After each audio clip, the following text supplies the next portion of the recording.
اور کام کو آگے بڑھانے کی دو شکلیں ہیں، ایک تو نصرت اور ایک استقامت۔ ایک نصرت کے لیے تقاضے آئیں گے، وہ بھی کرنا ہے، اور نصرت کے ساتھ استقامت پیدا کرنی ہے۔ استقامت کا مطلب ہے کہ ہماری ذاتی زندگی سنت کے مطابق ہو۔ ہاں، یہ یاد رکھو، یہ کوئی تحریک نہیں ہے کہ اس کے ورکر تیار ہو رہے ہیں، یہ نہیں، ایسا نہیں ہے، بلکہ یہ دین ہے۔ تو دین کی دو ذمہ داریاں مل جل کے بھی ہے اور اپنی ذاتی بھی ہے۔ مل جل کے تو نصرت کی جائے گی، نصرت کے لیے مشورہ دیا ہے، نصرت کے لیے مشورے کا عمل ہے کہ مشورہ کرو، سوچو کیا تقاضا ہے، کہاں تقاضا ہے، کتنا تقاضا ہے، کب ہے۔ تو نصرت کے کام کو انجام دینے کے لیے مشورہ دیا ہے۔ جتنی مشورے کی پابندی ہوگی اتنی نصرت کے کام میں ترقی ہوگی۔ جتنی مشورے کی پابندی تو اتنی نصرت میں ترقی ہوگی۔ کہ مشورہ ہے، مشورے سے ایک چیز آئی ہے تو ہم کریں گے۔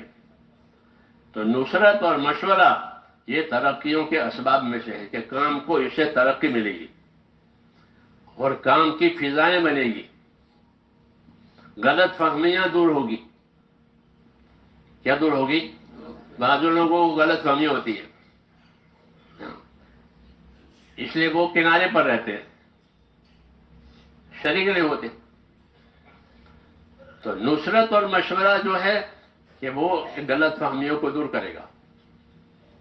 جی ہاں، کہ مددگار بنو، مشورے سے دو، مشورہ لو، مشورہ دو۔ یہ مشورہ جو ہے لوگوں کی استعداد سے فائدہ اٹھانے کا طریقہ ہے۔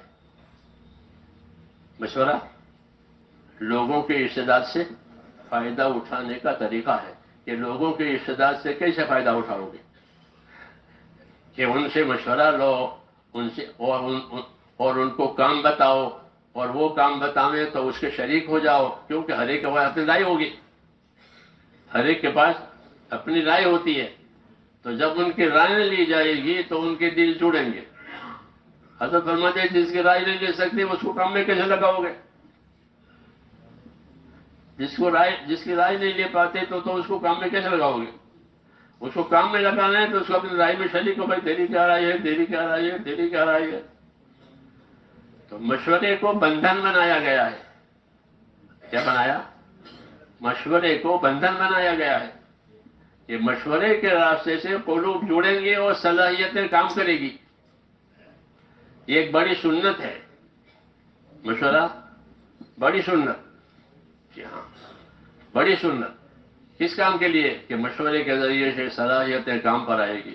جی ہاں، خود بھی کام کریں گے، دوسروں کو رائے بھی دیں گے، کیونکہ کام کرنے والوں میں رائے بھی پیدا ہوتی ہے اپنے کام کی وجہ سے، اپنے تجربوں کی وجہ سے، اپنی محنتوں کی وجہ سے، تو اس رائے کی ضرورت ہے۔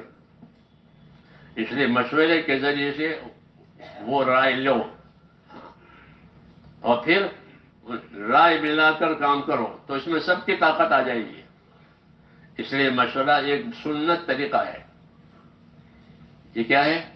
سنت طریقہ ہے۔ ہاں، اس میں احتیاط یہ ہے کہ کوئی یہ نہ سمجھے کہ ہماری بات پر عمل نہیں ہوا، ہماری رائے نہیں چلی، کیسا نہیں ہے۔ یہ تو اینٹ پر اینٹ رکھنی ہے، ہر اینٹ ضروری ہے۔ کچھ بات چیزیں نیچے ہوتی، بات چیزیں اوپر جاتی ہے، وہ سب مل کر دیوار ہوتی ہے۔ اس طرح سب کی رائے سے، سب کی قربانیوں سے دین بنتا ہے۔ اس لیے ہم کو ایک طریقہ مشورے کا دیا ہے کہ مشورے کے ذریعے سے دلوں کا جوڑ بھی ہے، اور مشورے کے ذریعے سے قربانیاں بھی وجود میں زیادہ آتی ہے۔ جی ہاں، قربانیاں مشورے کے ذریعے سے وجود میں زیادہ آتی ہے۔ اس لیے مشورے کی سنت کو چلانا ہے۔ جی ہاں، چھوٹی چھوٹی باتوں میں بھی مشورہ کیا جائے تاکہ دل جڑے رہیں اور رائے دینے کی صلاحیتیں پیدا ہو۔ یہ رہبری ہے ہمارے لیے۔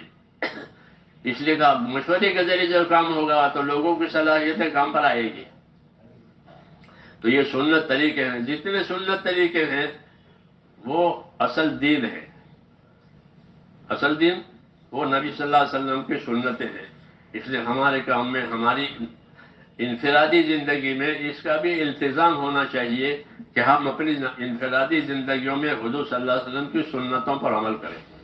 اجتماعی زندگیوں میں نصرت پر عمل کرے کہ اجتماعی کاموں میں ایک دوسرے نصرت کرنے والے بنے، اور اپنی انفرادی زندگی میں کہ سنتوں پر عمل کرو، کیونکہ کام کا یہی اثر ہے۔ جیسے دوا کھاتے کھاتے دوا کا اثر ہوتا ہے کہ آنکھوں میں روشنی نہیں تھی، آنکھوں میں روشنی آ گئی، کیوں؟ کہ اس کی دوا ہوئی، اس کی دوا